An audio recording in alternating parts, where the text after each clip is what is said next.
How's it going, everyone? Welcome to the channel. I wanted to do a guide from a region that isn't played very often, so I decided to do one from Africa. And what better African country to play than Mali? They are one of the strongest African nation along with Songhai and maybe Kilwa. Early game is relatively easy as no one in Western Africa is stronger than them, but it gets challenging mid-game once you make contact with the colonizers. Mali starts in the Western tech group, which means they don't start with feudalism embraced. That's a 50% tech disadvantage. And they start at level 2 techs instead of level 3 like most of the world. So you can imagine, playing in Western Africa means you will start with some handicaps. Let's first look at some of the issues you'll face with tech and economy, and then we can look into different playstyles for exploration and conquest. I already mentioned that you will start with 50% tech penalty for not embracing feudalism at the start, and that you will start with level 2 techs. On top of that, you will have to develop basically all institutions, unless you get lucky.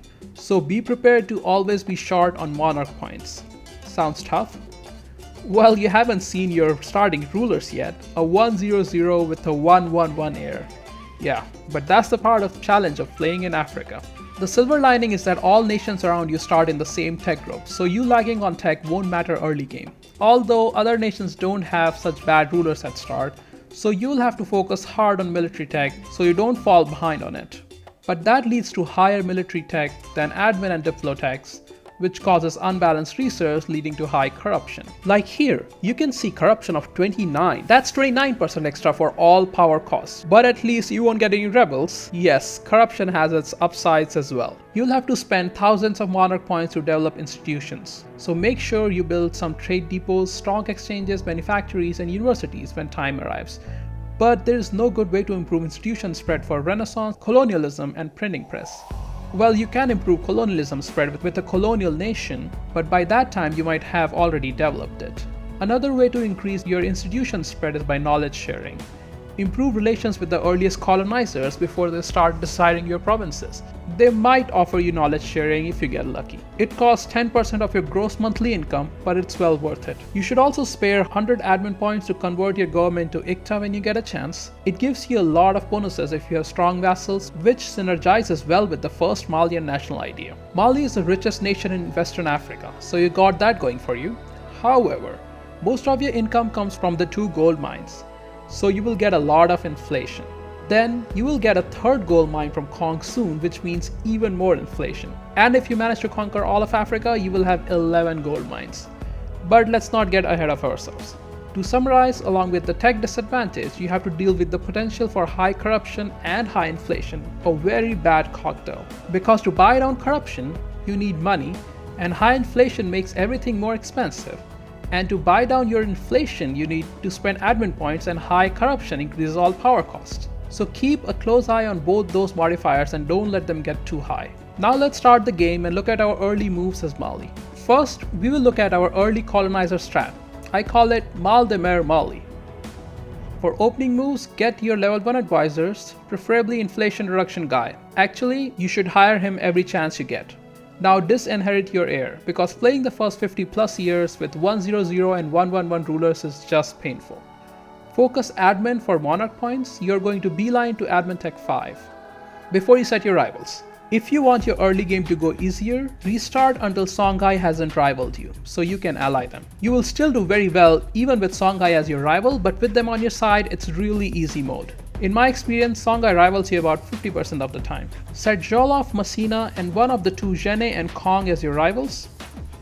Ally Timbuktu and Songhai if they haven't rivaled you. You actually don't need any more allies than just Timbuktu. Start fabricating on either Jene or Kong, whoever has weaker allies. I usually prefer Kong because after vassalization I can feed them provinces from the smaller southern nations. It's easier to expand in that direction. Declare on Kong or Jene whoever you decided to fabricate on and vassalize them. If they are allied to one of your rivals, humiliate them and get some power projection going. Your subsequent wars will depend on alliances around you. Target the ones who have the weakest allies. If you vassalize Jene, feed them Messina, and if you vassalize Kong, feed them Mossi and the smaller nations. Country of Fulo will appear sometime around 1470s by an event. Start fabricating immediately. The idea is to take them out before they get any alliances going. If Messina and Jolof are still standing, you can vassalize Fulo as they have courts on both these nations, so you can use the Reconquest CP. For this exploration heavy playthrough, You're trying to get to the first idea group fast. So conserve admin points and don't take any provinces for yourself. Give everything to your vassals. Also, it helps if you don't have more than 2 vassals for this playthrough, or you will risk getting them disloyal. Your conquest will be a bit delayed because you will focus on colonizing, but you should still have all the Western Africa in the first 100 years or so. The idea is to beeline Tech 5, take exploration ideas, then switch the focus to Diplo points generation and take the first and second idea.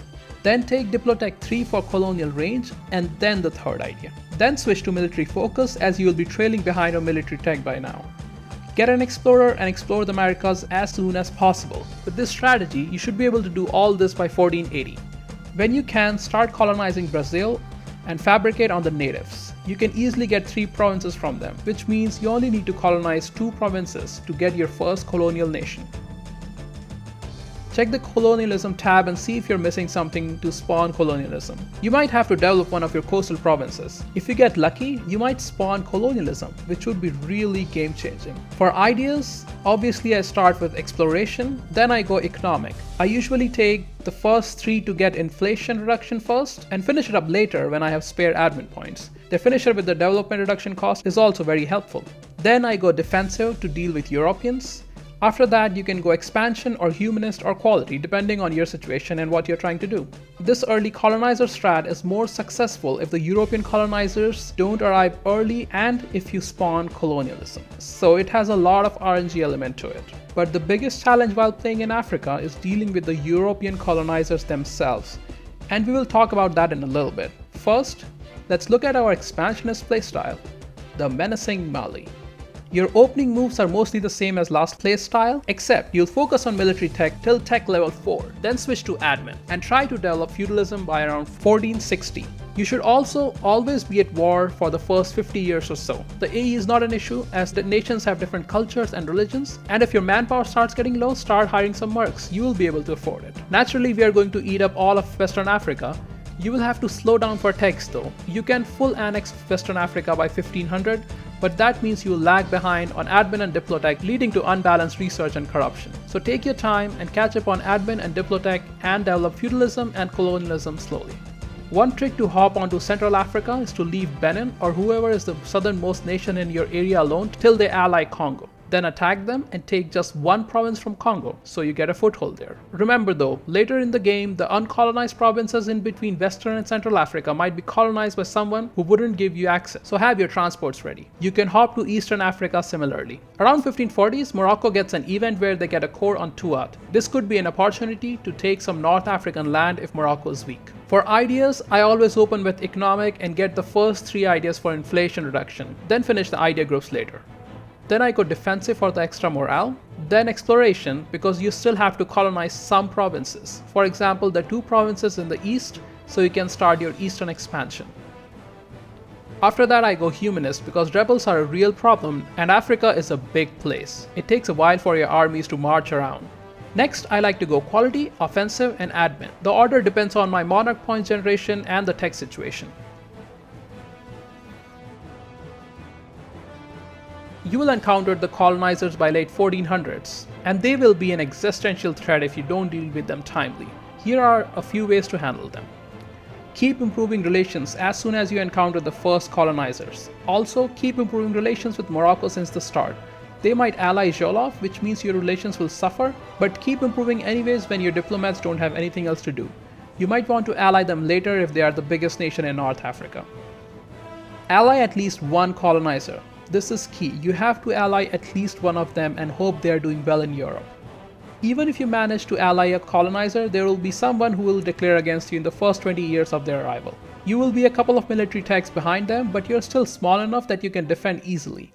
Get your armies to the coast and take out any landing party. Usually AI only brings 10 to 15 stacks at a time early game, which makes it easy. If you don't let them siege down the war goal, you can get a lot of money from them in peace deal.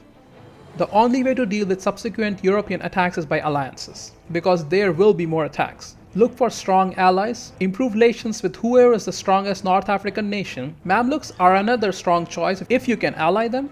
You can even consider Kilwa if you can't find decent allies.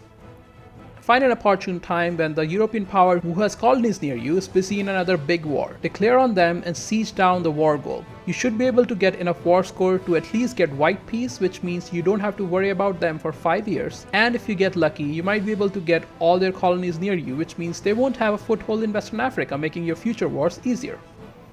And if all else fails and a country like France declares on you mid-game, there's not much you can do about it. In one of my games, France actually managed to break off my ally by using great power ability, so in case you find yourself in such situation, consider giving them a few provinces. You won't be able to fight them one-on-one anyways, so there's not much point in fighting, and you will have the Central Africa and some part of North Africa by now, so you can't really turtle in and hope to fight them off with war exhaustion. If a big country seems like they might attack you, you can also consider selling them a province they have a claim on. This will hold them off for a few years while you can look for new allies.